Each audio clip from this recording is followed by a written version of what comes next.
महाराष्ट्र के अंदर बड़े अच्छे संत हुए हैं। नामदेव जी के पिता और माता विठल भगवान के पुजारी थे और विठल भगवान को विष्णु का अवतार मानते हैं। नामदेव जी 8-10 वर्ष के बालक थे। माता पिता को किसी कामवश किसी रिश्तेदारी में जाना पड़ा। जाते समय अपने पुत्र नामदेव को घर पर छोड़ के चले गए और कहा, बेटा विठल भगवान को दूध पिलाकर, दूध का भोग लगाकर पीछे आहार करना। नामदेव जी ने कहा, ठीक है माता पिताजी, आप जाइए और मैं आपके बाद में पूरी पूजा करूंगा, पूरी सेवा करूंगा। जाते समय भी 2-3 बार कहा, कहीं बच्चा भूल ना जावे, ठाकुर जी को भोग ना लगे। जाते समय भी कहा, रे बेटा ध्यान सुन ले, कहीं ठाकुर जी को भोग ना लगावे। और बच्चे को माता पिता धमका भी देते हैं, करड़ा सख्ती से भी पेश आते हैं। कहा, बेटा देख ले, कहीं भगवान को भोग ना लगे तो ठीक नहीं रहेगी, परमात्मा रुष्ट हो जाएगा अपने से, बहुत आपत्तियां आ जाएंगी। नामदेव जी को और दृढ़ चिंता बन गई, अधिक चिंता बन गई कि माता पिता ने कहा है तो भोग अवश्य लगाऊंगा। तो माता पिता तो क्या करते थे, जैसे पत्थर की मूर्ति रखी हुई थी, दूध का नहा धो के दूध का कटोरा भर के भगवान की मूर्ति के सामने रख देते थे, आगे पर्दा लगा देते थे और कुछ देर के बाद उसको उठा करके शेष दूध में मिला लेते थे और फिर स्वयं उस भगवान के लगे हुए भोग को ग्रहण करते थे। नामदेव जी बच्चा था, उसने कभी ऐसी क्रिया की नहीं थी, ना उसको मालूम था। नामदेव जी ने को पता ये सुना, माता पिता से पता लगा, उन्होंने आदेश दिया कि भगवान को भोग लगाना है, दूध पिला के पीछे तूने भोजन खाना है। तो लड़के ने सुबह स्नान करके और विठल भगवान की मूर्ति के सामने कटोरा दूध का भर के रख दिया और कहा, हे भगवान भोग लगाओ, हे भगवान दूध पीओ। अब वो पत्थर कहां दूध पीवा था। अब बच्चे ने सोची, अगर माता पिता गुस्से होंगे और भगवान दूध पी नहीं रहा, हे परमात्मा मैं बालक हूं, आपका बच्चा हूं, मुझे पूरी क्रिया का पता नहीं, आप कैसे दूध पीते हो, मेरे माता पिता मुझसे नाराज होंगे। हे भगवान, मुझ बालक से कोई गलती हो गई हो तो माफ करो प्रभु, आप दूध पान करो। अब वो दूध नहीं पिया, बच्चे ने भी आहार नहीं किया। नेक्स्ट डे सुबेरे फिर नहाया धोया, स्वच्छ कपड़े पहने धो के फिर दूध का कटोरा भर कर रख दिया ताजा, नहीं दूध पिया। बच्चे ने भी आहार नहीं किया। बालक था, एक दिन की भूख में निढाल हो गया, दूसरे दिन की भूख में और ज्यादा ही उसकी हालत कमजोर हो गई। तीसरे दिन उठा, फिर ऐसे ही प्रार्थना की, रोने लगा कि प्रभु मैं बालक हूं, आपका बच्चा हूं, मुझे पूर्ण क्रिया का पता नहीं, हे प्रभु मेरे माता पिता नाराज होंगे, मुझे कहेंगे कि तूने भगवान को भोग नहीं लगाया, और परमात्मा आप दूध पान नहीं करोगे, भोग नहीं लगाओगे तो आपका दास भी आहार नहीं करेगा। उस बच्चे की ऐसी निष्ठा देखा कि ये बालक मर जाएगा, माता पिता 1 हफ्ते में आवेंगे। चौथे दिन जब देखा बालक पर उठा भी नहीं जा रहा है, ऐसे बड़ी मुश्किल से वहां तक पहुंचा है और ऐसे बैठ गया है, उसी समय परमात्मा उस पत्थर के अंदर प्रकट हुए, हाथ से कटोरा उठाया और दूध को पी लिया। नामदेव की खुशी का ठिकाना नहीं रहा। फिर स्वयं भी आहार किया। नेक्स्ट डे, अगले दिन फिर दूध रख दिया भगवान ने, फिर इसी प्रकार प्रकट होकर के दूध पिया। जब माता पिता वापस आए, उनको चिंता थी कहीं बालक भूल ना गया हो, और कहा बेटा क्या तुमने ठाकुर को भोग लगाया कि नहीं? तब नामदेव कहने लगा माता पिता, मैं बालक था, मुझे पूरी क्रिया का पता नहीं था। परमात्मा ने 3 दिन तक दूध नहीं पिया, चौथे दिन दूध पिया, और मैंने भी आहार नहीं किया। मैं भी मरने को हो गया था, मेरे भी श्वास प्राण निकलने वाले थे। तो मैंने अर्ज की, प्रभु मैं बालक हूं, मुझे ज्ञान नहीं। तो भगवान ने दूध पी लिया। अब वो माता पिता उस बालक के मुंह की तरफ देख रहे हैं, ये क्या कह रहा है। माता पिता को ऐसा लगा कि ये झूठ बोला है, और इसने ना दूध पिया, यू खेलता रहा कि बालकों में, और इसने सारा काम बिगाड़ दिया। तो कहने लगे बेटा सच बता दे, तेरे भोग लगाया कि नहीं? एक माता पिता सही कह रहा हूं, 3 दिन तो भगवान ने बिल्कुल भोग नहीं लगाया, और मेरे से कोई गलती बन गई होगी, मैं बालक था ना। चौथे दिन भगवान ने फिर दूध पिया, हाथ में कटोरा उठा के। तो वो कहने लगे ये झूठ बोल रहे हैं, बालक सा इसने कुछ नहीं पिया, क्योंकि भगवान दूध पीते को ना। कहने लगे अब हमारे सामने पिला के दिखा, नहीं तेरे डंडे मारेंगे। अब उन्हें सोची भाई अब पटूंगा। उसको मालूम था कि भगवान कहीं पीछे की तरह ना पीवे और पिटाई तो होगी। फिर हाथ जोड़ के खड़े हो गए, भगवान ये भला तुम ही टालोगे मेरे सिर से, ये परमात्मा मेरे माता पिता को विश्वास नहीं होगा, आप जल दूध पान करियो मेरे प्रभु। अब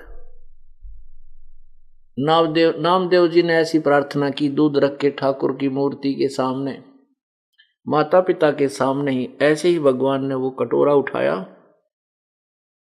और पूरे दूध के वो चढ़ पी गया, और फिर ज्यों की त्यों मूर्ति दर्शा दी। अब नामदेव के माता पिता फूले नहीं समाए, गली गली में जाकर कह रहे हमारे बेटे के हाथ से भगवान ने दूध पी लिया, हमारे बेटे नामदेव ने भगवान को दूध पिला दिया, विठ्ठल भगवान को। अब गांव के लोग कहने लगे ये झूठ बोलता है, ये अपने बच्चे की सूखी महिमा करता फिरता है, इसको दंड दो। पंचायत कर ली, चौपाड़ में नामदेव का माता पिता बुला लिए, नामदेव बुला लिया, भगवान विठ्ठल की मूर्ति रख दी और दूध लाके रख दिया। तो पंच कहने लगे यदि नामदेव ने भगवान को दूध पिलाया और भगवान ने इसका दूध पिया है तो हमारे सामने यहाँ पंचायत में दूध पिला के दिखावे, नहीं तो तुमको यहां से देश निकाला, नगर निकाला दे देंगे, यहां से बाहर निकाल देंगे।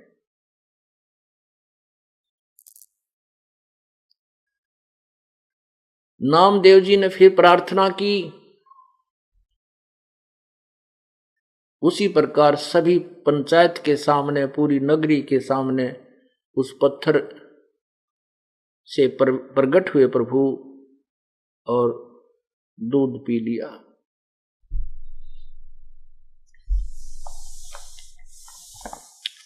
पुण्यात्माओं, ये तत्व ज्ञान है। तो इतनी कथा सुना रखी थी रूपदास जी ने उस धर्मदास जी को, तो उसी आधार पर धर्मदास जी कह रहा है कि ये अचरज की बात कही तै मोह से लीला, नामा का पिया दूध पत्थर से करी करीला।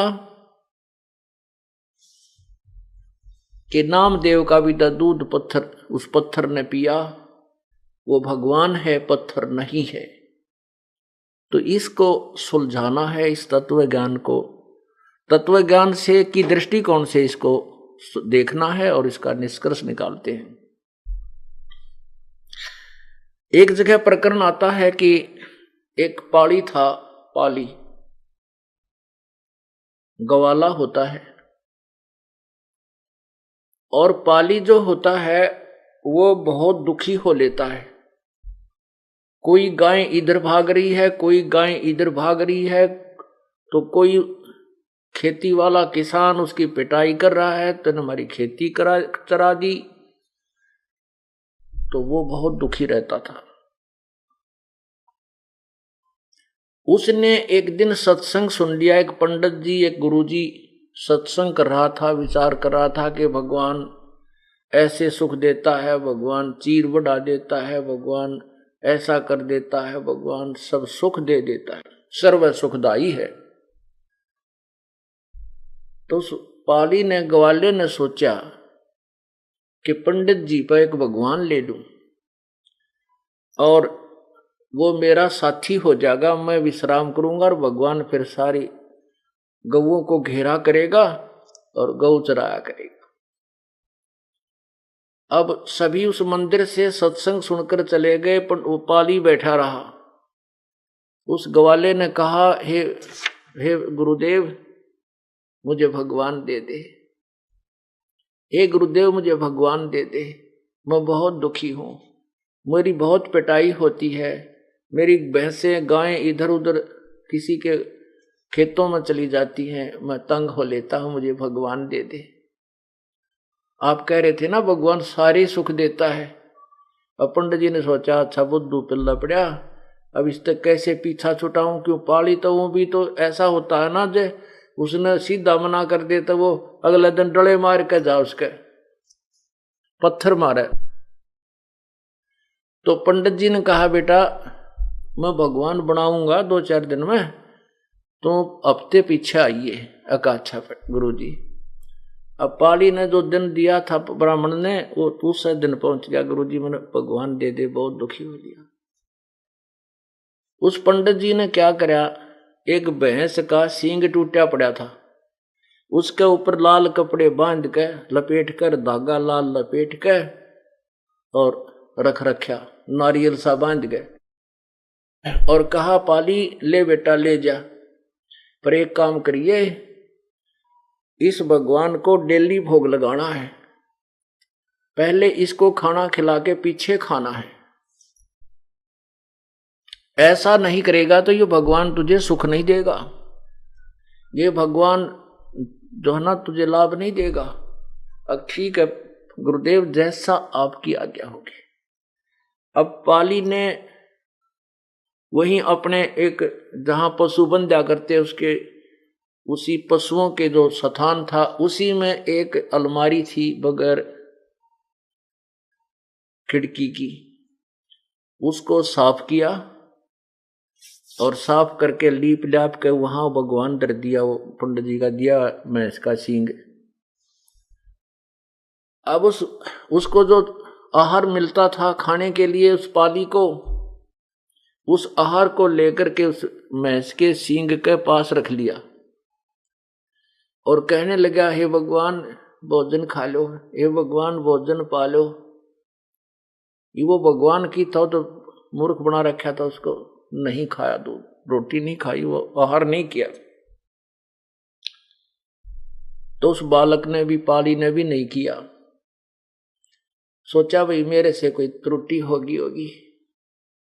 अगले दिन फिर नहा धो कर नेक्स्ट डे फिर रख दिया, वो उस दिन भी ना खाया, ना सुबह ना शाम, तो उस पाली ने भी नहीं खाया। ऐसे ही चौथे दिन जब पाली कति निढाल हो गया कि आज भगवान आप नहीं खाओगे तो ये दास भी नहीं खाएगा, बेशक मौत हो जा, आप मेरे साथ नहीं होगे तो मेरे को तो सारी उम्र का दुख हो गया, ये भैंसे चरानी गाय चरानी ये सूत में आती नहीं, मेरा साथ मौत हो जाए वो बढ़िया। अब पूर्ण परमात्मा है हमारे साथी, पुण्यात्मा ये है वो तत्व ज्ञान जो अब आपके हृदय में उतर जाएगा। मैं रोवत हूँ सृष्टि को, ये सृष्टि रोवे मोहे। गरीबदास इस वियोग को समझ न सकता कोई। गीता जी अध्याय नंबर 15 के श्लोक 16 और 17 में स्पष्ट किया है कि इस संसार में दो भगवान हैं, एक क्षर पुरुष ये ब्रह्म काल, एक अक्षर पुरुष ये परब्रह्म, और इन दोनों के लोकों में ये प्राणी सब नाशवान है, ये स्वयं भी नाशवान है, केवल जीवात्मा अमर है। 17वें श्लोक में कहा है कि उत्तम पुरुष है तू अन्य परमात्मा इति उदाहरते। उत्तम पुरुष यानी वास्तव में पुरुषोत्तम कोई उत्तम भगवान तो इन दोनों से भी न्यारा है, जिसको परमात्मा कहा जाता है। और यह लोकत्रयम अविश्य विभर्ति अवय ईश्वर है, जो तीनों लोकों में प्रवेश करके सबका धारण पोषण करता है, सबके किए कर्म का फल भी वही देता है, और निमित्त किसी जो जिसका पुजारी है निमित्त उसी को बना देता है। ये कबीर परमात्मा भगवान भक्ति की आस्था प्राणी में बनाए रखने के लिए जो भी जिस भी रूप में किसी देव को पूज रहा है, वो वर्तमान की पूजा तो उसकी एक अन्य की नहीं, एक नए पैसे की नहीं होती, लेकिन उसके पूर्व जन्म के जो पुण्य और भक्ति जो कभी परमात्मा के चरणों में उसने की हुई है, उसी के आधार से वो परमात्मा उस प्यारी आत्मा के प्राणों की रक्षा करने के लिए स्वयं ही कबीर देव प्रकट होते हैं। और वो जिसकी पूजा कर रहा है वो सोचता है कि मेरी मदद आज मेरे इसी भगवान ने की है, लेकिन ऐसा नहीं है। तो ये जो पाली था ये पूर्व जन्म का ग्वाला था, पूर्व जन्म का कोई पुण्यकर्मी प्रभु का, कबीर परमेश्वर का बच्चा था। अब वो शास्त्र विरुद्ध साधना उस अनाड़ी पंडित ने, गुरु ने पकड़ा दी, और उस बच्चे की जान जाने को ही तो परमात्मा स्वयं प्रकट हुए और सामने बैठ कर दूध पी करके अंतर्ध्यान हो गए। खाना खाया, अंतर्ध्यान नहीं हुए, खाना खाया और बोले बच्चा बोल के बात है, मैं बहुत बड़ा हो गया हूं। वो भैंस का सींग था वो खत्म कर दिया परमात्मा ने, अंतर्ध्यान कर दिया, और स्वयं साकार रूप जो भी उनका स्वरूप है एक व्यक्ति रूप में प्रकट होकर वो खाना खाया और बच्चे को खिला दिया और कहने लगे भगवान बोल बच्चा अब क्या काम है तेरा, कि भगवान मेरे साथ हो ले और बहुत दुखी होता हूं मैं, और मेरे पशुओं को घेरना तू। अच्छा बेटा कोई बात नहीं, चल। अब लेकर पशुओं को चला गया। अब एक लाठी पकड़ा दी पाड़ी ने भगवान को, अपना लठ। अब कोई भी गाय भैंस इधर उधर जाती है किसी की खेती में, तो परमात्मा 1 सेकंड में उसके आगे खड़ा, लठ लिए खड़ा दिखता है। उधर कोई जाती है तो वहां खड़ा दिखता है, अर्थात सभी क्रिया को बड़ी सुचारू रूप से करने लगा। अब उस पाड़ी ने देखा भाई भगवान के तो चाड़ा है, ये तो बहुत कमाल कर दिया इसने तो, और पाड़ी लेट गया वृक्ष के नीचे चद्दर बिछा के, अकले भाई मौज कर दी, भगवान जी सा सुना था उसा ही पाया। अब उसने सोची चल गुरु जी की जो है धन्यवाद करके आता हूं। अब वो मंदिर की तरफ चला और ब्राह्मण ने देख लिया, ब्राह्मण ने कहा गया पाड़ी। उसने सोचा कि आज यू तेरे डले मारेगा, क्योंकि वो तो भका रखा था। तो पंडित जी ने सोचे आज यू तेरे साथ झगड़ा करेगा, और इसने वह खोल के देख लिया होगा, क्योंकि उसको मना कर दिया था कि इसको खोल के नहीं देखना। तो पंडित जी अपना करड़ा हाथ दिल करे बैठा था, कह देखे कहेगा 2 गाल देकर चला जाएगा, और क्या करेगा ये। जब चरणों में प्रणाम किया और कहा हे गुरु जी, भगवान जो है ना, भगवान ने 3 दिन रोटी नहीं खाई और मैंने भी नहीं खाई, और चौथे दिन तो मेरे प्राण निकलने को हो गए। पता नहीं मेरे से क्या गलती बनी, पता नहीं क्या मुझे भगवान को भोग नहीं लगाना आया। चौथे दिन भगवान प्रगट हो गए, बड़े हो गए वो तो पूरे आदमी के मनुष्य जितने। वो पंडित जी देखा उसके मुंह का, नहीं यो आज भांग पी का तो नहीं आया है, क्या बोल रहा है। और भगवान ना सही पूरा सही काम कर रहे हैं, पूरा सुख दे दिया मेरे तथा सारे पशुओं को घेर लेता है। मैं थोड़ी देर देखा कि कहीं ये गड़बड़ तो नहीं कर देगा पिटाई वो मेरी, तो भगवान तो बहुत ही अच्छी तरह पशुओं को घेरता है। अब पंडित जी ने सोची भाई वो बालक है, झूठ भी ना बोलता, इसकी बात कुछ ऐसी लग रही है, बोली भाली झूठ तो नहीं बोल रहा। कहने लगे बच्चा वो भगवान कहाँ है कि चाल दिखाऊं, खेत में वहां देख, वो वहां मेरे पशुओं को घेर रहा है, अब चल मुझे दिखा। वहां जाकर देखा पंडित जी ने तो लठ लठ दिखा, भगवान ना दिखाई दे, क्योंकि निर्भाग आदमी को थोड़ा दिखा कर, वो तो निरा बकाया कर था, मंदिर में बैठ कर दुनिया को ठग रहा था, तो उसने तो वो लठ लठ दिखा, लाठी लाठी, भगवान दिखाई नहीं दे रहा।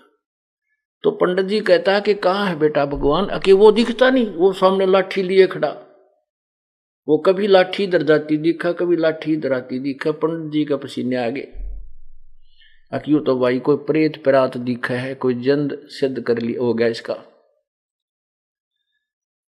तो कहने लगे बेटा मुझे तो दिखाई नहीं देता।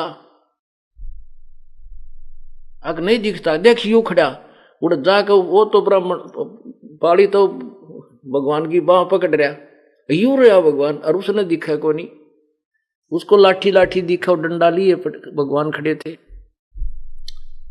तब उस पाली ने कहा परमात्मा मेरे गुरुदेव को भी दर्शन दे दो। हैं तो फिर उस अनाड़ी को भी दर्शन दिए।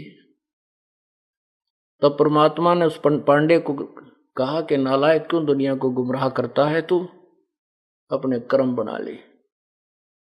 उस दिन के बाद उस पांडे ने भी बकवाद करनी छोड़ दी, और प्रभु ने उसको उपदेश दिया, उसका कल्याण करवाया।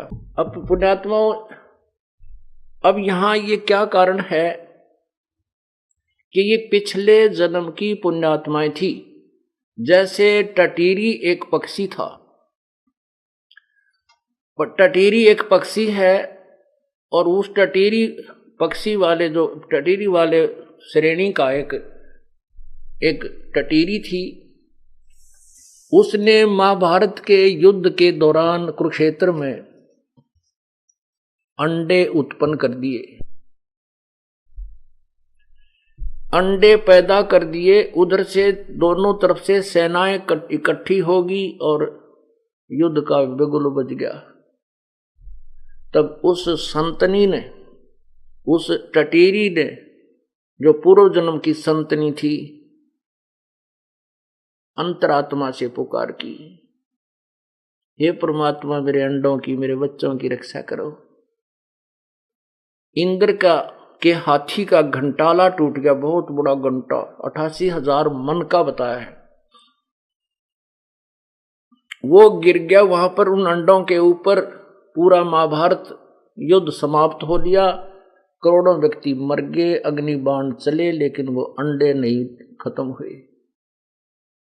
तो वो न तो कोई पूजा वर्तमान में कर रही थी, ना कोई इष्ट न जाने थी। अंतर की पुकार व ममता बच्चों से की तरफ, उसकी आत्मा की भाषा को भगवान समझता है। उस पूर्ण परमात्मा ने ही आकर के उस टटीरी के अंडों की भी रक्षा की थी। कहते हैं 100 छल छिद्र मैं करूं अपने जन के काज, अरणक सिपो जो मार दो मैं नरसिंह दर्दों साज। तो ये जो कथाएं उनको रटा करा रखा था, रटा रखी थी कि नामदेव ने दूध पियाया, ऐसे भैंस के सींग में भगवान पैदा हो गया है। और रविदास जी को भी ऐसे ही एक बार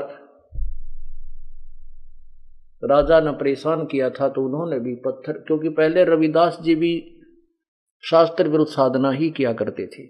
परमात्मा कबीर जी के शरण में आने के बाद उन्होंने सत साधना स्वीकार की थी।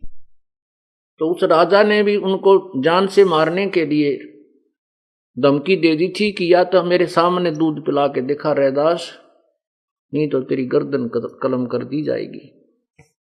क्योंकि रविदास जी ने भी पहले दूध पिलाया था। रविदास जी के माता पिता ने भी जन को यही कह दिया था कि मेरे बेटे ने पत्थर के भगवान श्री कृष्ण जी को, ठाकर जी को दूध पिला दिया। तो रविदास जी की प्रार्थना से भी दूध पत्थर ने, उस परमात्मा ने पिया था, पत्थर ने नहीं पिया था। परमात्मा प्रकट हुए, दूध पिया, अंतर्जान हो।